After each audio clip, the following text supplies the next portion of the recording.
Welcome to the deep dive. So today we're really getting into the Kybalion. Right.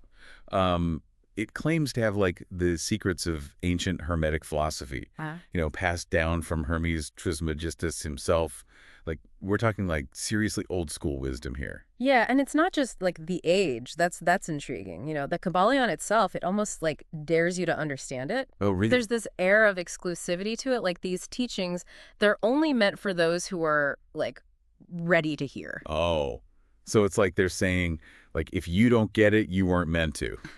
Okay, no pressure on us then. Right. But no, seriously, I'm ready to dive in and see what we can uncover. Yeah. You know me, I love a good mystery, especially if it comes with like the promise of ancient wisdom. Well, let's start with like the heart of the Kybalion then. It's these 7 core principles. They call them the Hermetic Principles. Yeah. These are meant to be like lenses through which you view like the entire universe. 7. Okay, that's a lot to unpack. Mm. Where do we even begin?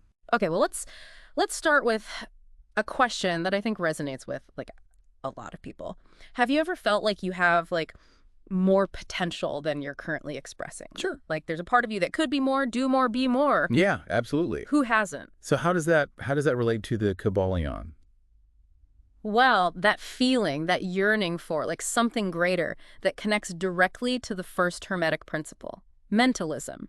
The all is mind, the book states, meaning the universe at its core isn't made of like physical matter, but of mind, of thought. Okay, so it's like the universe is one giant thought. Whose thought? That's where the all comes in. That's their term for like the ultimate source, this infinite living mind. Now, I know this might sound a little out there compared to, what we're used to hearing from like modern science. Just a little, yeah. It kind of reminds me of that, like your thoughts create your reality stuff you hear these days. Is that what they're getting at? Yeah. It's similar, but the Kybalion takes it a step further. It's not just about like manifesting a parking space. Right. It's suggesting that the very fabric of reality is a mental construct. Of course, how that jives with our current understanding of like quantum physics or the Big Bang, that's a conversation for another deep dive. Right. Let's not get lost in the cosmos just yet. So if we're going with this idea that the universe is mental, where do we fit in? Are we just like little sub-thoughts in the grand scheme of things? Think of it this way. If the all is the ultimate creator, then according to the Kybalion, we are all mini creators, each of us shaping our own reality within the larger mental universe. Yep. The book suggests we create our own mental universes just on a smaller, more personal scale. Okay, so how do we do that? How do we like tap into that creative power? Well, that's where the other principles come in. They're like tools to help us understand and utilize the power of mentalism. Okay, so then let's talk about tool number 2. What's next on our Hermetic toolkit? The next principle is correspondence. It's often summarized as above, so below, as below, so above. Essentially, it means that patterns repeat across different levels of existence. So what you're saying is, by looking at something small, like an atom, we can get clues about something much larger, like the universe. Exactly. Or even vice versa. Understanding a single cell can give us insights into the entire human body, or studying the dynamics of a family can illuminate the dynamics of a nation. The Hermetic principle of correspondence encourages us to look for these repeating patterns as a way to understand the interconnectedness of everything. Okay, I can see how that ties into the idea of a mental universe.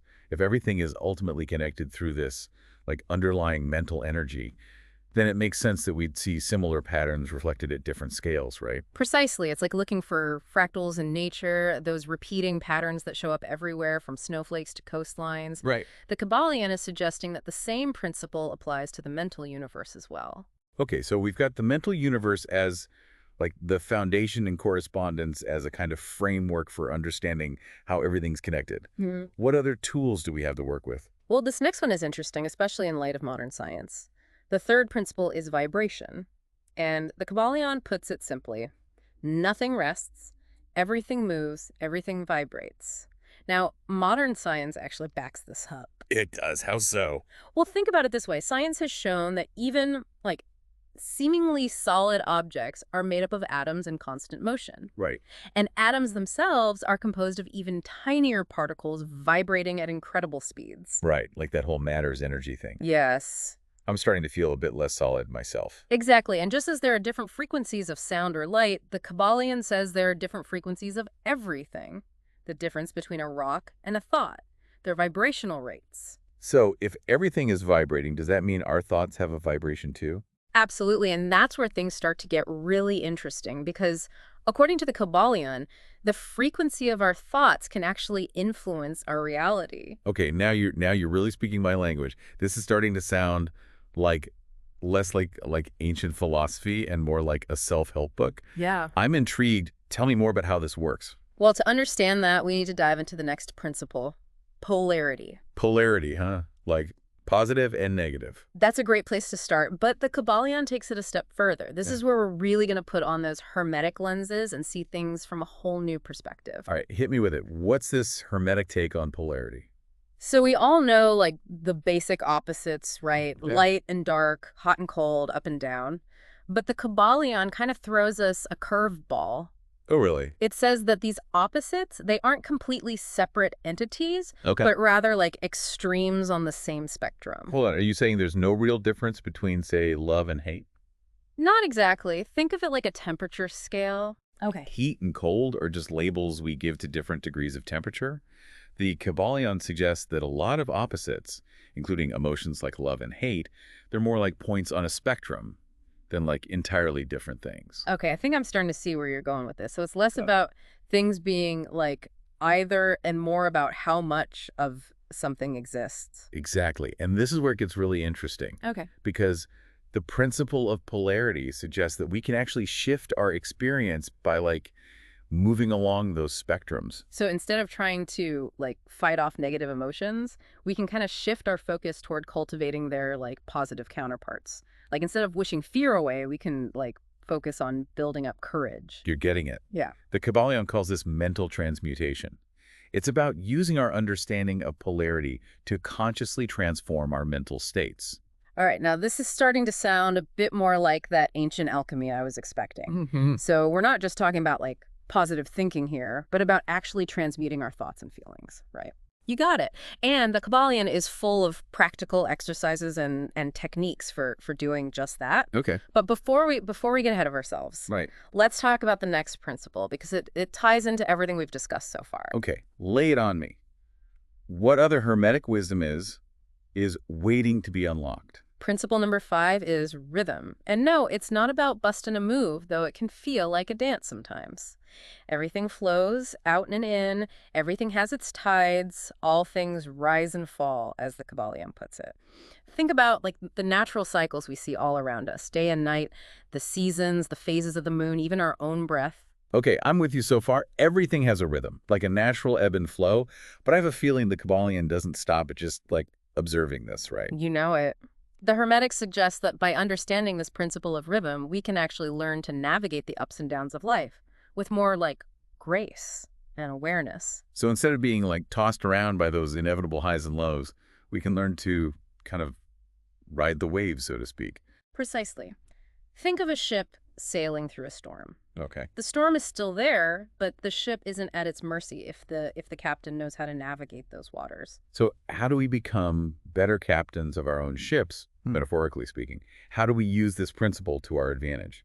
This is where it gets really interesting. The Kybalion suggests that by consciously raising our vibration, remember that principle. Right. We can operate from a higher plane of awareness. Okay. It's about learning to detach from the emotional swings of the lower planes and experiencing those rhythms from a place of like greater peace and stability. That makes sense, but how do we actually raise our vibration in a way that creates that kind of lasting change? That's where the practical exercises come in meditation, visualization, affirmations techniques that help us like shift our focus and align ourselves with those higher frequencies. But we'll dive deeper into those a bit later. Okay, so we've covered mentalism, correspondence, vibration, polarity, and now rhythm.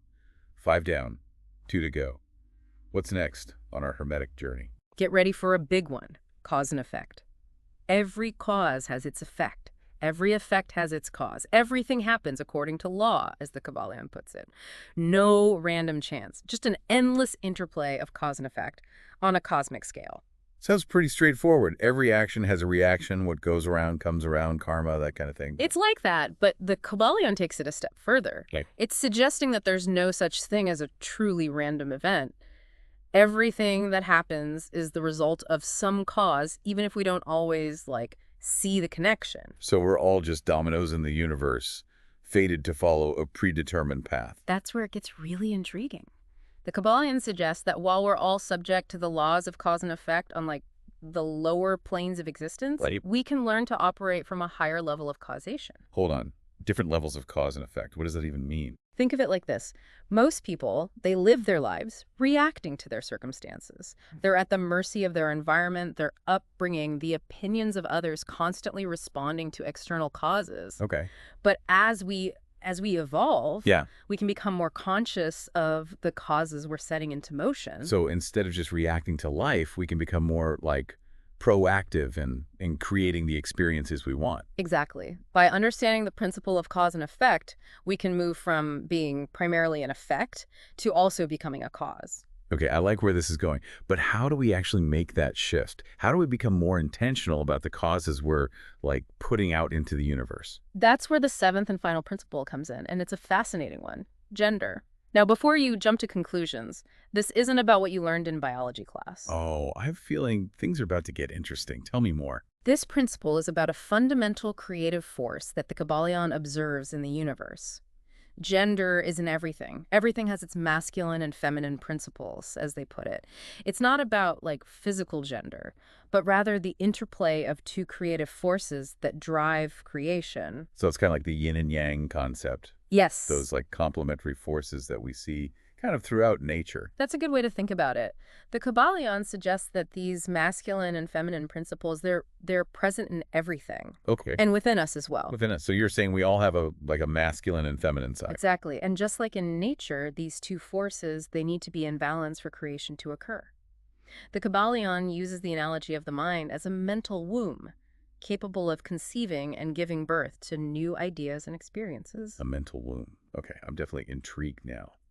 So how do these masculine and feminine principles work together in our minds? That's what's so fascinating about this principle.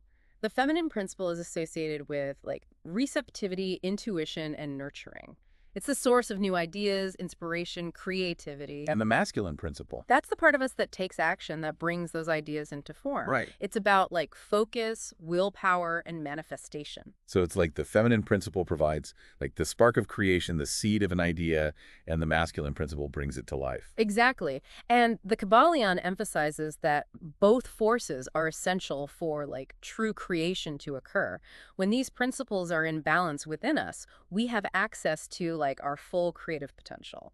So we've got these 7 principles, these tools for understanding the universe Mm-hmm. and our place in it. But it feels like there's this one big question looming, like if the universe is this mental universe, if it's all thought, does that mean our experiences aren't really real? It's a question that's puzzled philosophers for centuries, and the Kybalion tackles it head-on with this concept they call the divine paradox. Divine paradox. Okay, that sounds like we're getting to the heart of it. What's the paradox? It's the idea that the universe is both real and unreal at the same time. Okay. From the perspective of the all, of this infinite living mind, the universe is just a thought, a projection. It's not real in the same way that, say, this table is real to us right now. Okay, I can kind of wrap my head around that. But Mhm. for us, stuck down here in the thick of it, it feels pretty darn real. Exactly. And that's the paradox. Right. We experience the universe as very real, with, very real joys and sorrows, triumphs and challenges. But at the same time, the Kybalion suggests that there's this, like, higher level of reality, this mental universe from which ours is projected. So what are we supposed to do with that information? How do we live our lives knowing that, like, reality might be a kind of cosmic illusion? The Kybalion doesn't, like, advocate for denying the reality of our experience. Okay. It's more about recognizing that our perception is limited. It's like we're looking at a tapestry, but we're only seeing the back of it with all its knots and loose threads. Right. We can, like, appreciate the beauty of the design, even if we don't yet grasp the full picture. Okay, I can get behind that. It's about holding those two ideas in mind. That our experiences are real and meaningful to us, but also part of something much grander. But where does that leave us in terms of, like, making choices, creating change, Yeah. actually living our lives? That's where the real power of the Kybalion comes in, with that idea of mental transmutation that we touched on earlier. Right. It's not just about like understanding these principles intellectually, but about using them to transform our experience, to become like conscious creators within our own mental universes. So it's less about like wishing for a better reality and more about like actively using our minds to shape it. Exactly. Yeah. Transmutation, not presumptuous denial, is the weapon of the master, as the Kybalion states. Yeah. It's about acknowledging the reality of our experience, the good, the bad, and everything in between, and then like consciously choosing how we want to engage with it. Okay, I'm picking up on a theme here. Conscious choice, intentional action, taking responsibility for what we create in our lives. So how do we put this into practice? Yeah. How do we actually transmute something, say a negative thought pattern or a limiting belief? The Kybalion is full of like practical techniques. Okay. And they all tie back into those 7 Hermetic principles we've been exploring. Remember the principle of polarity? Right, right. It suggests that seemingly opposite states are actually part of the same spectrum. Right. So instead of trying to like force a negative thought out of existence, we can shift our focus towards its like positive opposite. Exactly. It's like choosing to tune our minds to a different frequency, one that's more aligned with the reality we want to experience. And that's where the principle of vibration comes into play. So if we're constantly like emitting thoughts and emotions, we're essentially vibrating at a certain frequency. And that frequency influences what we kind of attract into our lives. That's the idea. And by becoming aware of our vibrational state, we can start to make conscious choices about the thoughts, feelings, and actions that we're putting out into the world. And by extension, the experiences that we're drawing to ourselves. Okay, I'm starting to see how this all ties together. Yeah. But it also feels like it takes a lot of work, a lot of like awareness to stay in that space of like conscious creation. It does. And that's why the Kybalion emphasizes the importance of like consistent practice. It's not a like quick fix, but a lifelong journey of self-discovery and mental mastery. Right. And it's a journey that starts with understanding these like core principles, these tools for navigating the mental universe. And that's what we've tried to do today, to give you a glimpse into the world of Hermetic philosophy, to kind of equip you with some of the tools and concepts from the Kybalion. It's a fascinating system of thought, one that challenges us to question our assumptions about reality and to step into our power as conscious creators. And like any good journey, the real magic begins when we take what we've learned and start applying it to our own lives. So true. And on that note, thanks for joining us for this deep dive into the Kybalion. We'll catch you next time on The Deep Dive.